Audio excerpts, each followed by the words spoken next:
अस्सलामुअलैकुम वीवर, क्या हाल है? उम्मीद है खैरियत से होंगे। मैं Jahangir Shaikh, Dubai use car से। तो आज फ्राइडे का दिन था, तो छुट्टी का दिन है जैसे आपको पता है। तो हमारा एसी जो है काफ़ी गंदा हो रहा था, तो मैंने बोला चलें आपको साफ़ करके दिखाएं। तो ये बहुत ज़रूरी होता है एसी की सफाई।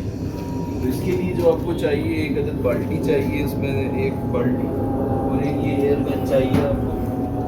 बस ये गन, और अभी आप इसकी कंडीशन देखें, कैमरामैन दिखा सकें तो कितना गंदा है। फिर मैं उसकी बाद में आपको कंडीशन भी दिखाऊंगा।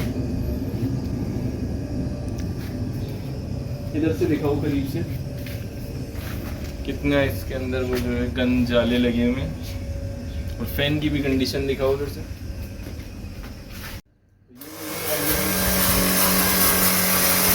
देखो जैसे गोल्डन होता जा रहा है,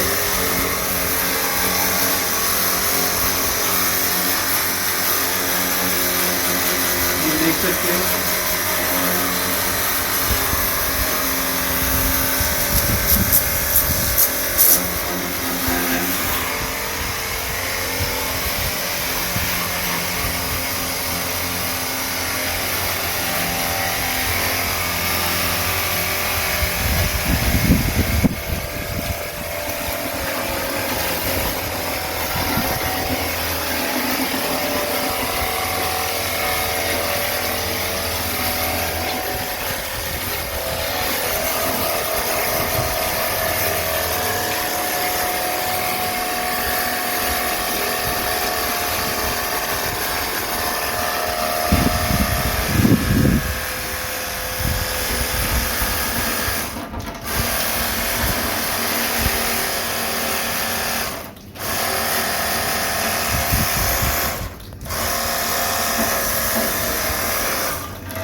देख रहे हैं आप, पहले कितना ये गंदा था और अभी देखें आप बिल्कुल गोल्डन हो गया है। इसके बिल्कुल कॉपर का कलर नज़र आने लगा है।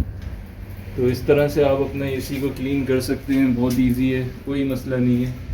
सिर्फ हाफ बाल्टी चाहिए और ये देखें पूरा इसका फैन वैन भी क्लीन हो गया है। तो इससे ये होगा कि ये हीटअप नहीं होगा और परफॉर्मेंस बहुत अच्छी देगा, बहुत अच्छी परफॉर्मेंस। मतलब ट्रिप होगा जल्दी जल्दी, तो आपका बिजली का बिल जो है वो काफ़ी कम आएगा, इफेक्टेड होगा और इसको जलने का भी चांसेस बहुत कम रह जाएगा। जो कंप्रेसर हीट होके जल जाता है, गर्म हो जाता है, ब्लास्ट हो जाता है, तो ये भी चांसेस कम होगा। तो सब नए आने वाले चैनल को सब्सक्राइब करें, लाइक करें, वीडियो को शेयर करें दोस्तों, कमेंट्स में अपनी राय का ज़रूर इज़हार करें। आई होप आपको वीडियो पसंद आई होगी। अल्लाह हाफ़िज़, शुक्रिया।